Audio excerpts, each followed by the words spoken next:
네, 재판은 2시부터 시작이 될 예정이었는데요. 지금 재판정 안쪽으로 제가 알기로는 카메라가 넉 대가 들어가 있습니다. 그래서 재판장이 오늘 선고하는 육성, 그다음에 그 모습들 그대로 볼 수 있을 것 같은데요. 자, 오늘 재판 쟁점, 결과 전망을 해보도록 하겠습니다.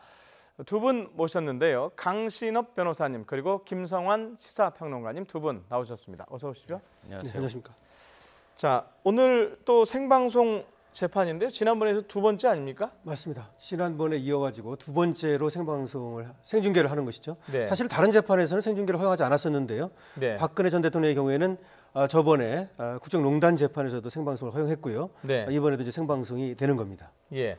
자, 평론가님, 생방송, 그러니까 생중계를 허용했다는 거는 어찌됐든 지난번에 한번 했기 때문에 뭐 쉽게 봐야 되나요? 아니면 이번 재판도 재판부에서 아주 중요하게 보고 있다 이렇게 봐야 될까요? 기본적으로 국민의 알 권리를 충족한다고 하는 차원이 있을 것 같고요. 박근혜 전 대통령이 또 대통령이 직위에서 재직 중에 있었던 범죄 혐의와 관련해서 다투는 거 아니겠습니까? 네. 그러니까 공공의 이익과 관련돼 있는 부분하고 또 연관이 돼 있다. 이렇게 크게는 한 두 가지 정도 판단 기준이 있었을 것으로 보이는데요. 네.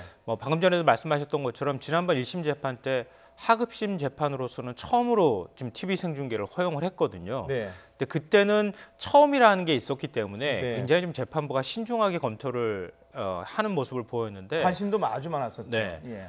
이번에는 또 항소심 재판부인데다가 이미 한번 그 TV 생중계를 한 것이 있었기 때문에 네. 아무래도 재판부가 TV 생중계를 허용하는 데 있어서 1심 재판부보다는 좀 덜 고민해도 됐지 않았을까 하는 생각이 듭니다. 잠깐 좀 말씀을 드리면요. 네. 이번에도 항소심은 아니고요. 네. 1심 지금 재판부인 것이죠. 네. 그러니까 그렇죠. 오전에 항소심은 오늘 재판이 많아서 헷갈리시는 분들이 되게 많은데 그 정리를 해드리면 오늘 아침에 오전 10시에 있던 예. 재판은 국정농단 재판의 항소심 재판의 결심 공판입니다. 결심 공판이라고 하는 것은 구형. 검사가 구형하는 예, 예. 네. 선고는 그 다음에 8월 24일 날 한다고 지금 얘기가 되어 있습니다. 그리고 네. 지금 하려고 하는 재판은 지금 국정원 특활비 재판, 네. 요거에 대해서 1심 재판인데요. 네. 그래서 형사 합의 32부에서 재판을 하는 것이고, 그래서 저번에도 1심 재판에 그 생중계를 했던 것이고요. 예. 그리고 이번에도 이제 1심 재판의 생중계를 두 번째 이어서 하는 겁니다. 재판부가 다르죠. 재판은 다릅니다. 오전 재판과 예. 현재 재판하고. 그렇습니다. 예.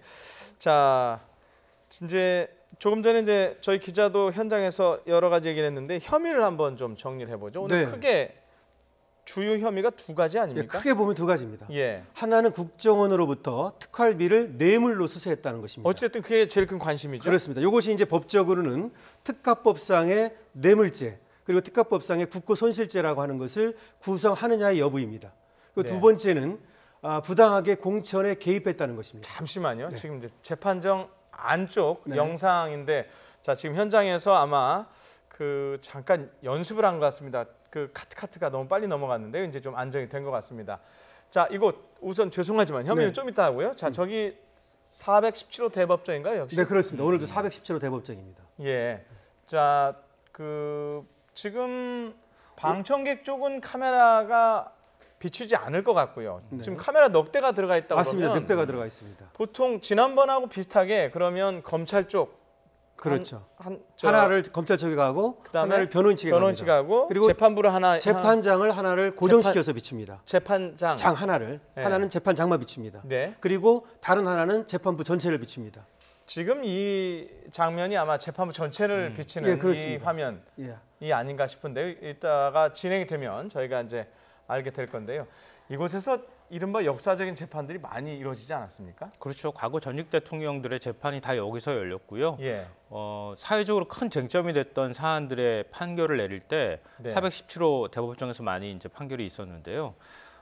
지금 제가 알기로는 417호 법정을 대법정이라고 부르는 네. 이유도 제일 많은 사람들이 들어가서 또 재판을 할 수 있는 그런 공간이기 때문에 그렇게 얘기를 하고 있는 것이고요. 예. 또 이번에 또 흥미로운 부분은 지난번에도 그랬고 그 박근혜 전 대통령 국정농단 첫 재판 때도 그랬지만 경쟁률이 굉장히 치열했거든요. 방청권 경쟁률도. 네.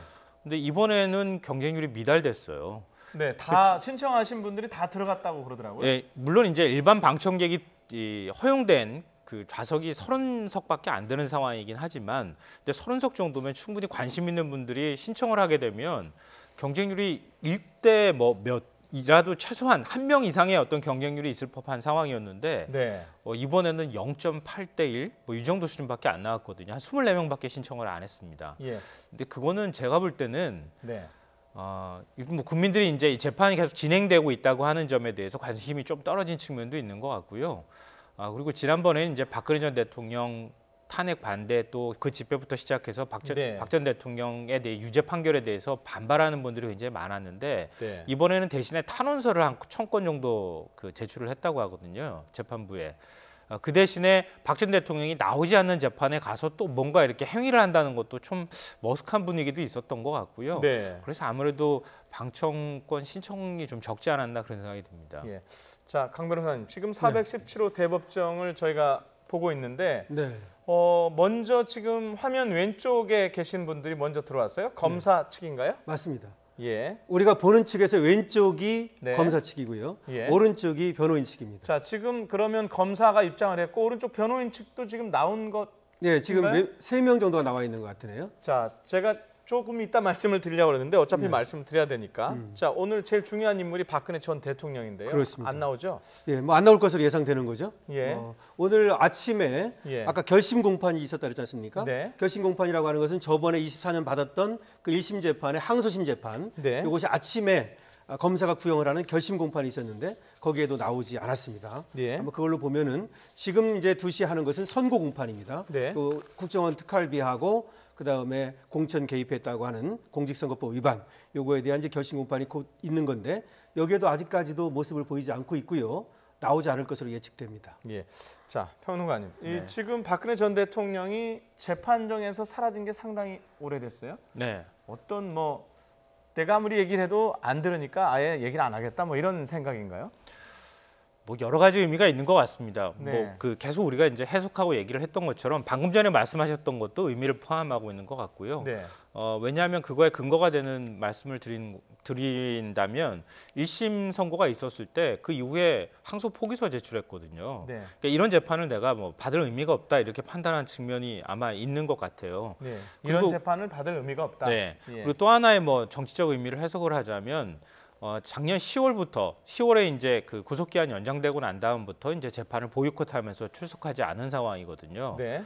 그러니까 앞으로 이제 그 계속 이 재판을 받아서 뭔가 재판 내에서 혐의를 다투어가지고 내가 여기에서 뭔가 이기거나 유죄 판결에서 뭐 벗어날 방법은 없으니까 나중에 뭐 사면이나 이런 것들의 어떤 정치적 판단까지 고려를 한 뭔가가 필요하다라고 하는 그런 이제 정치적 판단이나 의미들을 좀 깔고 있는 것 같습니다. 예.